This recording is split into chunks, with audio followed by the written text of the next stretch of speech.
Welcome to the Eventful Podcast, where real conversations meet big ideas. This is where the real journey gets shared. It's honest, It's inspiring.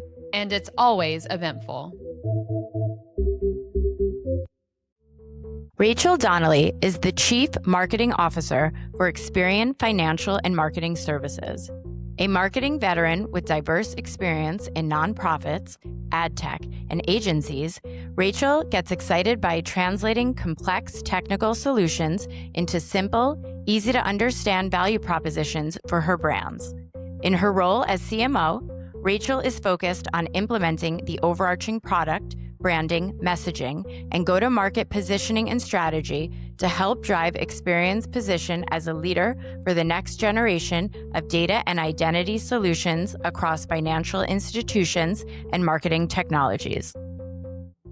All right, everyone. Well, I'm super excited to have the next guest today, which is Rachael Donnelly. She is the CMO of Experian Marketing and Financial Services, who also happens to be a client of ours, and we love working with her. So I'd love to get a little background on you, Rachael. You can give a little bio on yourself. I know you've had a long career, so maybe tell us a little bit about yourself.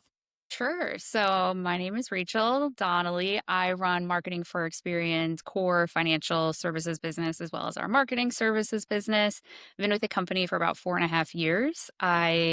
Before that was in ad tech and agency world for a number of years. And I live in New Jersey with my husband and two little girls. And we have a cat, a pony, and two seeing eye puppies that we're raising to eventually, hopefully, fingers crossed, be guide dogs for people that are visually impaired. And I just want to say, I think we bonded over the fact we love animals because all of our guests and anyone that knows me knows I love animals. And I am very jealous of the fact that you do have a pony because I would like one in the future. I know. I wish I could ride it. I'm too big. It's definitely just for the girls. I also must say we did add a fish. My one daughter got a beta fish and is like her pet that she fully takes care of. So that's our new addition. My family thinks it's like a zoo over here. Mary, you may have to relocate to get a pony, but that's for For a sure. later conversation. Well, we are so pleased to have you here with us today, Rachael. We have so many questions for you. I know we've spent a lot of time with you on site at various events, including Cannes Lion, which we've produced for you for several years, as well as CES in Vegas. I know Meredith is on site with you every year there, and she has so much fun working with you on site. And as she said, you have such an impressive career. We have learned so much from you over the years as well. So I think our guests are going to love this conversation and learn a lot from what you bring to the table. So Rachael, you're Chief Marketing Officer, as Meredith mentioned. We would love to hear a little bit about how you and when you started out in media and marketing and how you got to where you are today. Yeah, I think I actually probably took a very non-traditional route into the marketing leader seat. The first exposure I had to marketing was actually when I just got out of college. I originally thought I was going to be a lawyer, but decided I did not want to go to law school after working for a couple of years in a law firm. And I started working for a nonprofit. So really small office, 3 women. It was founded by a woman who had a health challenge. And it was basically what I would call like the Facebook, but for people that had health challenges. And so she was actually started the organization, I think in the 90s at school. And she was connecting people, writing pen pal letters to like find other people that had similar health challenges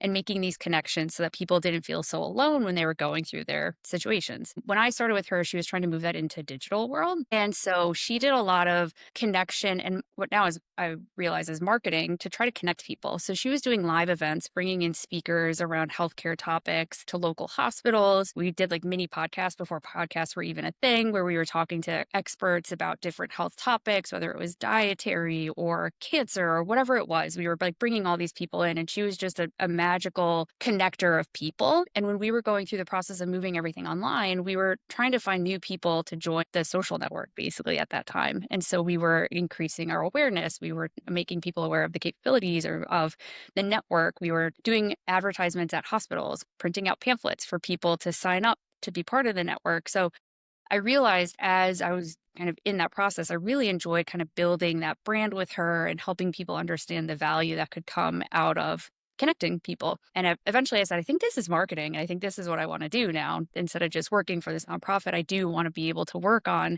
brands and connection and telling a story that I can find resonates with people. And so that was my first foray into marketing. I afterwards went and got my master's for marketing and advertising because I had not done anything related to marketing while I was at undergrad. I got my first job coming out of that master's program at a startup in New York. I think I was the fifth employee to join and did a little bit of everything from taking out the garbage to depositing partner checks to selling space at the New York Times. Like it was a little bit of everything. And that really helped me learn what I liked and didn't like. It was all in ad tech. I eventually fell into love with product marketing, which I think is a really unique space within the marketing ecosystem. A lot of people think of marketing as like brand and color and commercials, and product marketing is really unique because you need to know so much about your customers and your products because you need to be able to explain things in a way that resonates with people's challenges and the results and outcomes that they're looking for. So I think being a really strong product marketer makes you a really great marketer because you kind of cut through noise and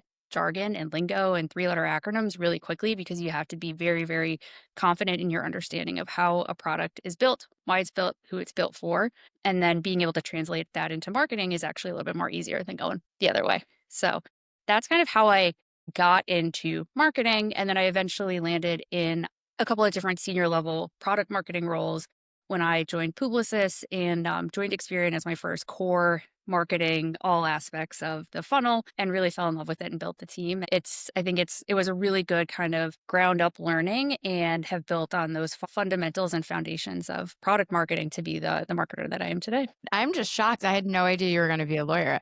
Things are starting to tie together, Rachel. I could see you kind of as a lawyer I could too, see but it. I can see it. I love to hear people's story of how they ended up in a certain way. Like even for myself, the background I have had absolutely nothing to do with being a small business owner as well as doing events. So I found that really interesting and I love learning about that from you. Yeah. And I'm sure there were people along the way, as Meredith mentioned. Of course, we have our own careers too. And I love hearing stories about because we are similar to you and your story in that we didn't know that we would end up where we are. Like you set out wanting to do something and then you just follow the path. And it's refreshing when you end up doing something that you just didn't even expect, right? And you learn everything along the way. You learn about yourself, you learn about your likes and dislikes and what you're good at and what you enjoy. And I think for both Meredith and myself separately, there were people along the way who saw something in us that we may not have seen yet. And I'm wondering if during your journey, you had somebody along the way who saw something in you before you did. And that probably helped you get to where you are now and encouraged that. So there were a couple of people that helped me understand what was possible, I think, early on in my career. When I first took that first job in ad tech, I had a leader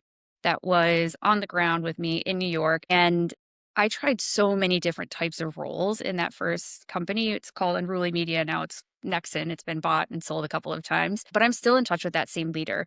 They challenged me to be part of the biz dev team for a couple of months just to try that out. They had me do ad operations, which I did not like. And I knew very quickly I did not want to be in ad operations, but it helped me learn about the fundamentals of setting up a digital campaign and choosing audiences and managing a budget for a client and pacing and all of those things. But what was the most impactful, I think, about that person was they didn't tell me no ever. If I asked a question, they'd say, "Hey, there's an interesting project. Why don't you try it out?" Or if I said, "Let me try something," they did the same thing. And also when it was time for me to move on from that role, they were very, very supportive. And it's somebody that I've been able to call along the way anytime I have questions or just want to pick their brain, and vice versa. They'll do the same to me. So that's been a relationship that I've had for, I mean, it must be like 15 plus years now at this point.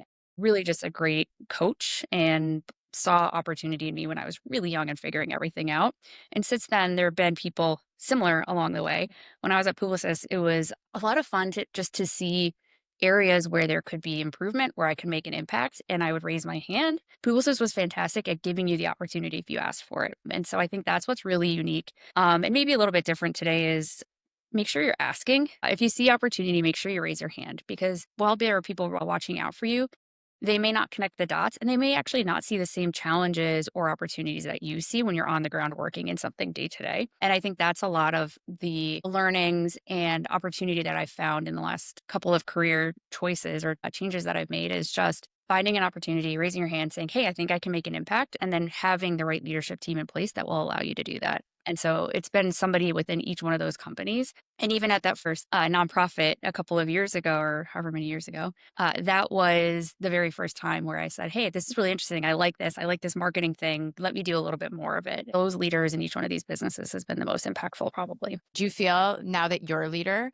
that you've taken a lot of those things and put them into fruition for how you lead, like encouraging people to ask questions and to try things? I think so, because I think one of the things that I found really interesting as I moved into a leadership role, and I remember telling somebody that's on my team today a couple of years ago when we were making a big announcement, leaders don't have everything figured out. And so your goal, your job is to help connect the dots for your teams and make sure that you're minimizing roadblocks and creating opportunity for your teams to be successful, your people, your teams, the work that you're doing, and having that humility to say, hey, I don't know everything. I haven't figured it all out, and let's figure it out together.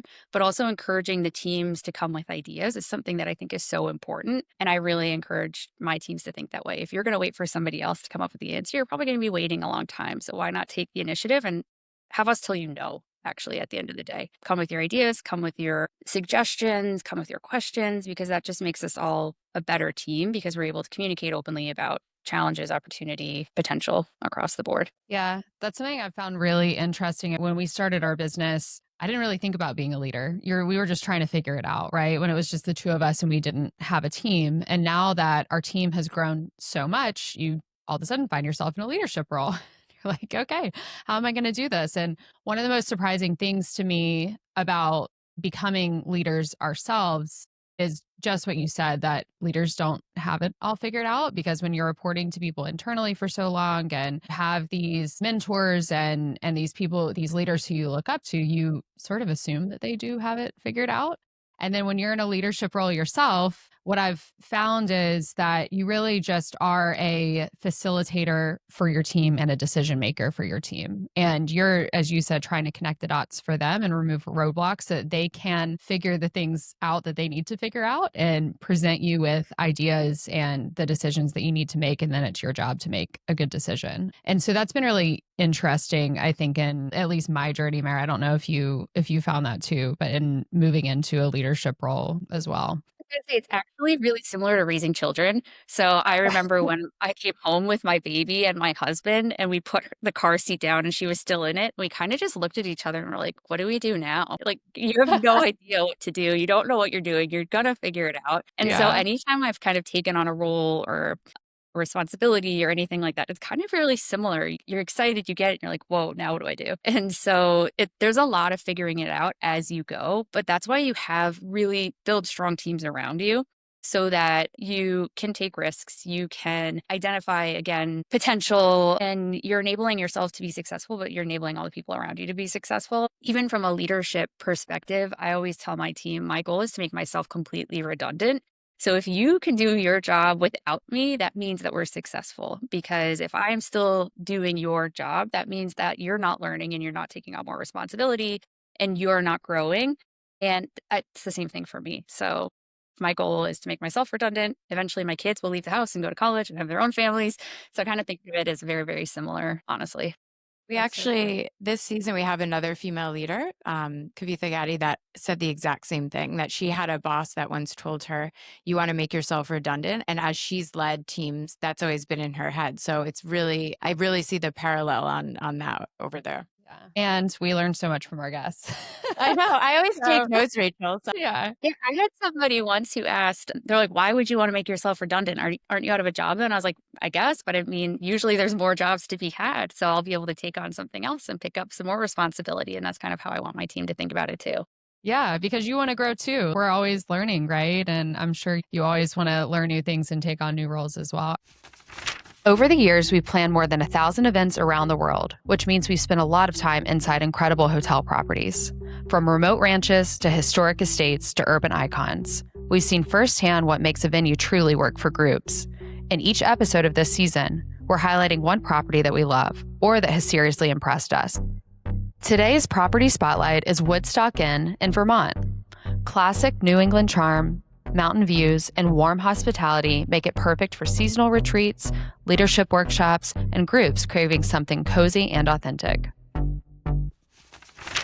So, as you know, Rachel, we do a lot of events, and Jess and I came from an internal marketing background. So, we've sat in the seats with the teams internally at different companies before we started our business. And we also have a great appreciation of product marketing. And now, a lot of the events that we help plan for our clients are very product focused. Why did product marketing click for you so early? I think product marketing was interesting and fun for me because I had to really learn the business quickly. So, if you're doing product marketing, you can't rely on jargon and buzzwords to articulate one, what you're building, and two, the value for your customers. So, you need to be very, very specific. You need to be very articulate, and you need to be very grounded in results for your end customer at the end of the day in order to cut through the noise of competing product capabilities. Like, so what's happening from the competitive set, pricing, you need to understand all aspects that are going to be going into building the product to be able to effectively market it. And then you want to be able to market it effectively so that you can keep track of things like profit, right? Or is it costing us more to build this product than it is to sell it? Are we seeing the results that we anticipated? So product marketing was very, very interesting for me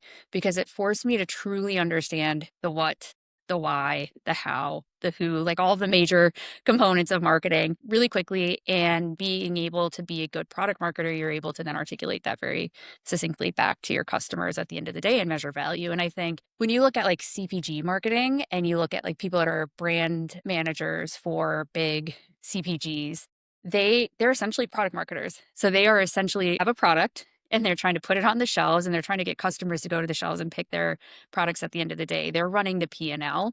Those are the most probably well-rounded marketers that exist in the industry, right? So they understand their product, where it is on the shelf, who's going to be buying it. They're running all these campaigns and then they're at the day measuring the P&L back. And I think that's what's really unique about product marketing is very similar in kind of the ad tech and B2B. While we're not putting products on a shelf necessarily in the grocery store, we do have to help our customers see the value at the end of the day of what they want, what they're buying and why. And having that business orientation and understanding of cost and profitability and things like that, I think is really unique and unique to product marketing, and just makes you a stronger marketer all around when it comes time to branding, positioning, all of that stuff. I have a quick question for you. As somebody who thought that they wanted to be a lawyer and then found yourself in a marketing role that you enjoy, are you type A or type B personality? I think I know the answer from getting to know you over the years, but because I love marketing and I am a type A personality, but I'm interested to know what you are, how you would describe yourself. What do you guess? No, I'm definitely a type A. I like to think that sometimes I can be a type B, but I know I'm truly not. Yeah. I like everything to be in a certain way and like structured and like planned down to the T. I am very detail oriented, which is actually probably the biggest challenge of becoming a more senior leader is I like to be involved. I like to have my hands on things. I will do anything to make the team, the program, the event, whatever it is, successful.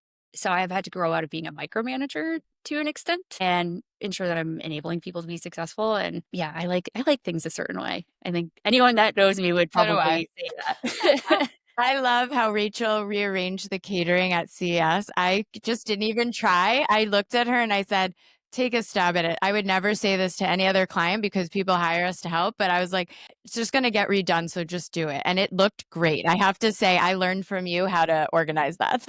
I am very much like things have to be a certain way. Marie Rachel, Kondo. I loved it. You're my spirit animal. I'm the same way. Meredith does the same thing to me. She'll look at me looking in a room and she's like, just do whatever you want. Like, I don't You even just know do what you it. want. Just do it. Yeah, exactly. So, but it is hard, like letting go of micromanaging and being involved in like trying to make every decision and making I things mean, perfect is a going back challenge. to like even parenthood again, Yeah. because my kids, like I thought I had a vision of like how they would be and how they would react, and that gets thrown out the window as soon as they can walk and talk and articulate their own preferences. And so you have to learn a little bit to let them work and certain things you can manage, but some things you gotta just let it go. Yeah. Yeah. It's a day-to-day learning for me, but I'm getting better. And with that, I'd love to hear what surprised you the most about stepping into an executive leadership role. You kind of touched on that with the last answer, but are there other things that surprised you about the role that you're in now? I don't know if surprised. I don't know if it was necessarily that I was surprised again. Everybody's kind of just trying to do their best and figure it out as we go. And so that is always surprising to people that there is not more certainty in anything that you're doing, right? You're kind of figuring it out and analyzing every situation as it comes up. There are processes and things like that. But I also think one of the things that I've enjoyed the most is being able to identify where I can make an impact. And it's surprising to me how if you have the data, you have the information, and you have kind of the conviction, you don't get as much pushback as you would imagine. And so you can make really big companies feel smaller by your ability to work cross functionally and drive impact. And moving into a leadership role, I think a lot of people think leadership is about control. So I just said how much I love control because I'm a type A person,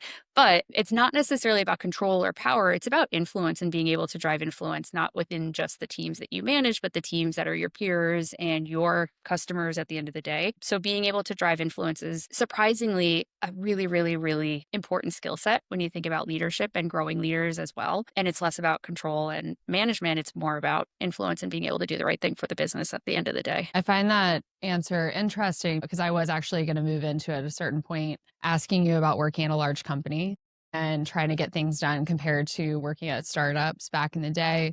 As you can probably imagine, of course, you're our client at Experian, but we also have a lot of client companies that are mid-stage startups and not public companies. And we do see a difference in typically working with a larger company and trying to get things approved and get things across the line than if we are working with a smaller company. However, I know you work with Meredith closest in at Prospect, but I do think that you surprisingly for Experian being such a large organization, you are a very quick decision maker and you get things across the line very quickly. Meredith, is that right? That's what I hear from the planning of everything. Definitely. And I appreciate that. I'm very decisive.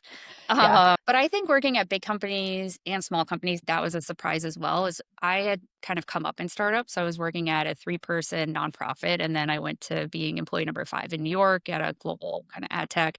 I joined a company called Rocket Fuel kind of earlier on. I think I was in like the 200s of high, like the higher number 200-ish. We went public. We acquired a company. So that was almost a master's degree in just fast learning, learn everything. Everybody does a little bit of everything. And that's like the startup mentality, right? You'll do whatever you can to get it done. When I joined Publicis is a huge company. It's 100,000 plus people now, right? And so my biggest concern was going and just becoming a number and not being able to have as much impact as as I knew I was having at these smaller startup companies. And that goes back to influence again. I found that it actually didn't really matter how big the company was because if you can build a network and you can drive influence, the company becomes increasingly small by your ability to create those connections across the organization. I've really quickly learned that you can make an impact small, big company. And then even at Experian, it's not as big as Publicis. I think we're at like 22,000 people right now. But again, it's about influence. And then I think you find when you're at these companies, what are the things that you can control and you can move quickly on? And what are the things that are bigger that are not able to move as quickly?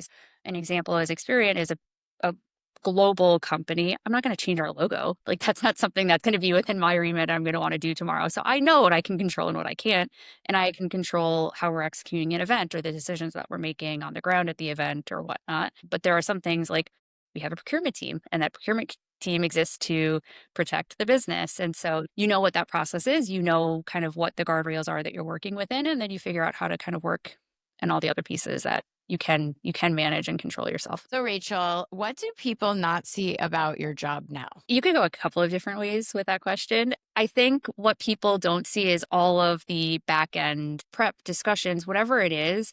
The first time that something comes up in, say, like a highly matrixed organization is not the first time that somebody's ever heard of it. There is a lot of setting the stage, preparing your stakeholders, almost like prepping everybody for the result that you want. So again, it's about driving influence. So even if I know somebody on my team is working on something, like we have an event coming up and we kind of know what we want to do, but we want everybody's buy-in. That's the first time we talk to our stakeholders is not the first time we've thought about it, or also prepared, level set what we hope the outcome to be at the end of the day. So if we're doing our planning for this upcoming fiscal year, we've already engaged with so many stakeholders, whether it's product, technology, sales, customers, and getting some feedback from our customer set. That prep in order to make the decisions move faster is so important, because if you not prepared and you have not prepared your stakeholders and helped to kind of get them ready to make the decision at the end of the day, that's where you get slowed and side railed and somebody hasn't thought of something else. And I think that's a big part of management, is removing the barriers and obstacles and getting everybody ready to make a decision and priming everybody to be able to move faster, even if it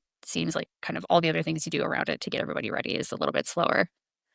That makes sense. I want to hear a little bit about, you said you're type A, but you're creative because you work in marketing, and the industry that you're in is so highly regulated. It's financial services. And I want to hear a little bit about marketing in that highly regulated world, and actually how creative you get to be. How do you get to experiment, or do you get to experiment even though you are in financial services? I think Experian is really unique because regulation is something that we're actually really comfortable with, because so many of our industries are regulated. Even marketing services, our core ad tech, is becoming more regulated with laws around data usage and things like that, right? That's one of the nice things about the big company, is that there are processes and there are teams that help you to understand what those regulations are and what they mean for your day to day.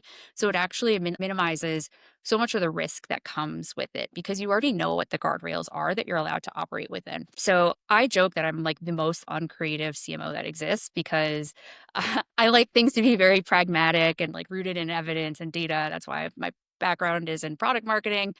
I wear all black so that I don't have to make decisions about what clothes I'm going to be wearing. But I think that those guardrails and that decision making that happens outside of even my day to day helps me know what the boundaries are that we're able to work within. And then there are teams that allow me, I go through processes for things like legal approval, and that's looking at the language that we're using. And having that team of experts allows you to be creative within the guardrails that they give you. And financial services is highly regulated. We also have a healthcare business. We have an employer services business. We have a consumer business. And so those are all highly regulated environments that Experian puts really good processes in place for you to be able to navigate within the boundaries that we can operate across the enterprise. And I know with Meredith working mainly on your account and on your events, you guys still get pretty creative with things that you're able to do. Even though you're a very trust driven brand, I feel like it's pretty flexible with what you're able to do with your activations at these large tentpole events that we assist you guys with as well. Yeah. What was really interesting when I joined the business about 4.5 years ago is we had just acquired a company called Tapad. Mhm. And we hadn't actually started integrating them until I joined. When I joined, Tapad was seen as this innovative startup, high moving, digital native platform that was very, very new and shiny. Whereas some of the legacy capabilities that we had at Experian and the marketing business were things like we were doing data enrichment so that people could send mailers more cost effectively to their customers, which still happens today. But it was very much seen as like rooted in kind of this offline, less modern world. And what we did is there was a lot of discussion around how do we actually bridge the two. And we did some research and found that Tapad actually had this reputation for being a fast startup, agile environment, innovation driven. And Experian had kind of what you said, Jessica, like the trust and steadiness that you would expect from kind of a core credit bureau, right? And so we were able to spend a lot of time thinking about our activations, our messaging, our positioning, our go to markets that would enable us to tap into the tap ad kind of heritage and innovation with the Experian trust and whatnot. So a lot of our messaging, a lot of the events that we're doing all tie back to the core Experian trust that people have as a consumer business, but also as this larger enterprise. And then how are we bringing in kind of that exciting agility that comes with kind of that startup mentality and being able to marry the two in whatever activation it is, whether it's an event or a piece of thought leadership or a press release or whatever it is, kind of marrying the two. And I think we built a lot of trust within the business that we can successfully do that. And that allows us to have some creativity when it comes time to actually execute and market. And I think my experience working with your team, Rachel, whether it's you, Marissa, I know work with other people, I never feel like I'm working at a very big organization because I feel like you treat your organization as a smaller business within it. So I know that there's a lot of other things, as you're mentioning, that are going behind the scenes, like the approvals on, anything that's getting printed. I know that there's a lot, so I don't want to excuse that. But when you come to us with everything, it doesn't feel like I'm working with a much bigger company than some of my 200 person companies, even 50-person companies. So I think that's a testament to how you work. Also, because we do have some much larger organizations we also work with, and depending on the leader that we're given, sometimes the processes to get approval on anything just take so long, and I don't feel like I really get bottlenecked with you. So thank you for that. Do genuinely try not to be a bottleneck. So that's all about, again, like if you're hiring a team, hire people that are good at what they do so that they can keep things moving quickly.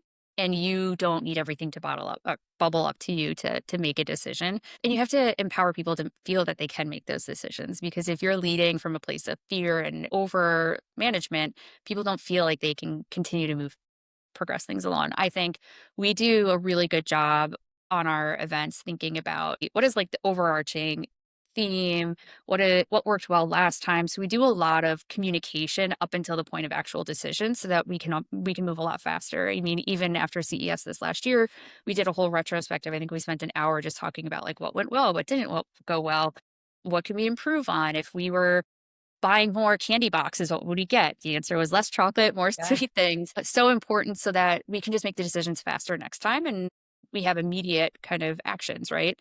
Whenever I'm working with my team, I usually tell them I can make a decision with 30% of the information. That's kind of how I think about like my gut reaction to things. And so I don't need a full presentation and a strategy document and whatnot because I know that I trust the team. I trust that they're bringing me something that is going to be useful or helpful to the business in some capacity. And if they gave me 30% of the information, I'm pretty sure we're going to make a decision. And it's not going to be such a big decision that we can't walk back if we want to change our mind at the end of the day about something. And it sounds like, you lead your team very well. I know Meredith, when she's working with you guys, she works, as she mentioned, with a couple stakeholders, but I know you have a much broader team. And so I think all of that comes from the top down. And not only do you want to protect their time, but you also want to protect your time as well. So you can be as efficient and as productive being type A as you possibly can. So you sort of touched upon that, but I'd love to hear a little bit more about what you do to protect your time. As Prospect Events has grown, Meredith and I have had to learn a new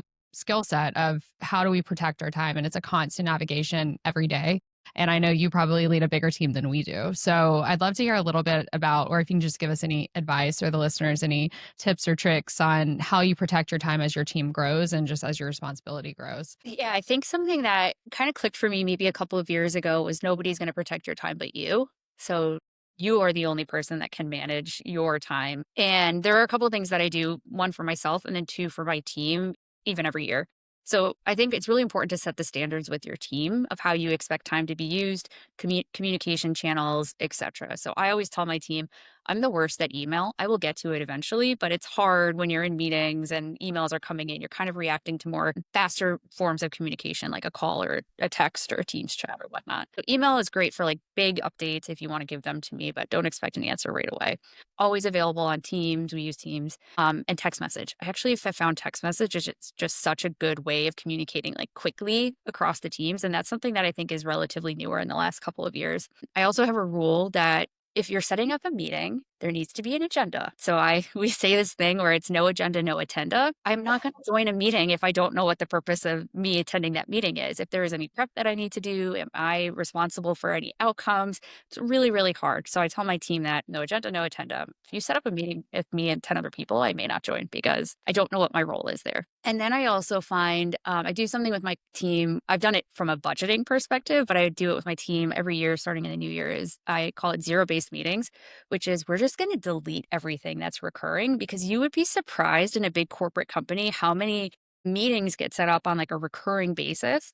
And there's a ton of people on them and people just join because they're not sure what's exactly happening or if they should or whatnot.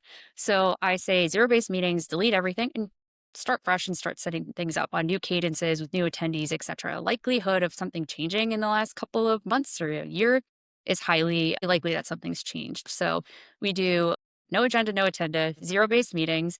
And then I really hate back-to-backs like all day because then you're always running late. You're running behind to the next meeting. And then you don't get time to go to the bathroom or have your lunch or whatnot. And so being able to carve out spaces for that, I think is really important. Otherwise, you don't have time to think or just like refuel your body.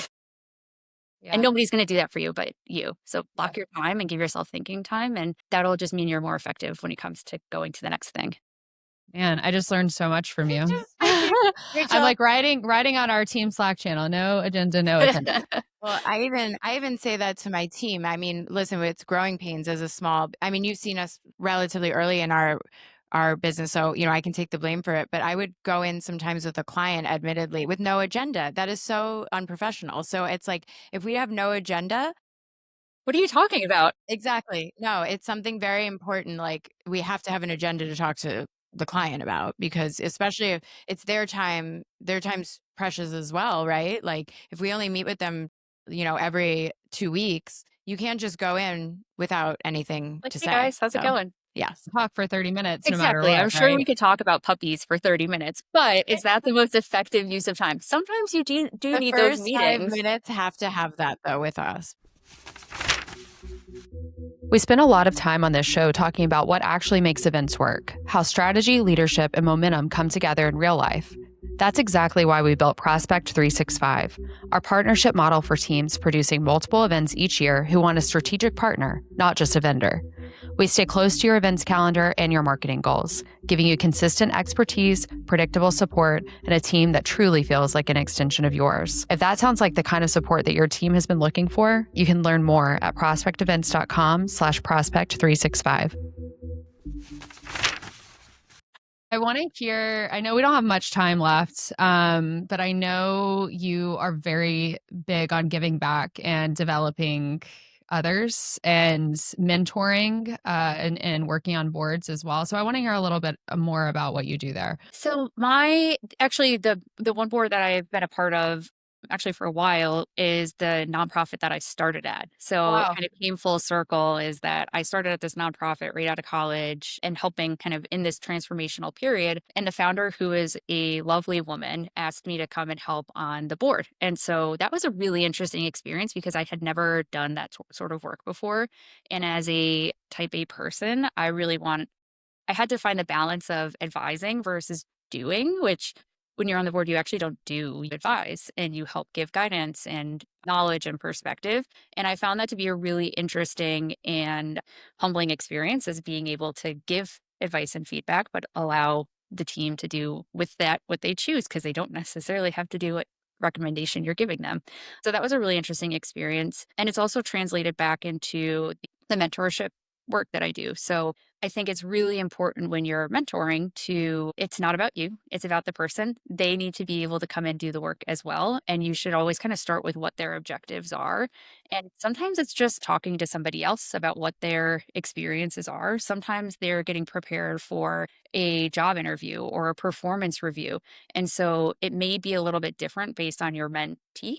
And really understand what it is that they're trying to get out of that relationship so that you can help them achieve that, whatever the objective is. And it's really not about you. Really, in any of those scenarios, it's all about the people or the organization that you're trying to give back to. That's such good advice. And it's so important to give back. But I think that's a great mentality. Meredith and I were just talking about if we wanted to be on the board of something because we got asked to be, and we were weighing whether or not we had the time or the capability or the bandwidth to do it. But I think that's such a great sort of strategy of going in and being on a board is that it's not about you. It's just about advising, and it really doesn't take as much effort. It's just really giving advice and empowering those that you're advising to go out and do. And I think if you're thinking about being a mentor, joining a board, whatever it is, know when to say no as well. Because if you can't give your time and your energy and your perspective, there is probably somebody else that could. And you don't want to take that opportunity away from somebody else. And you want to make sure that you are giving your whole to somebody when you've made that commitment. So I think that's also really important is also like just knowing when to say no. And that goes into like work as well as family and all those things. Know when to say no. Yeah, absolutely. So, because it's called the Eventful Podcast, we ask all of our guests to Tell us about an eventful moment. It could be something in your personal life, it could be something in your career, but would love to hear that from you, Rachel. So I think an eventful moment that helped maybe give me more perspective was actually when I was in labor with my oldest.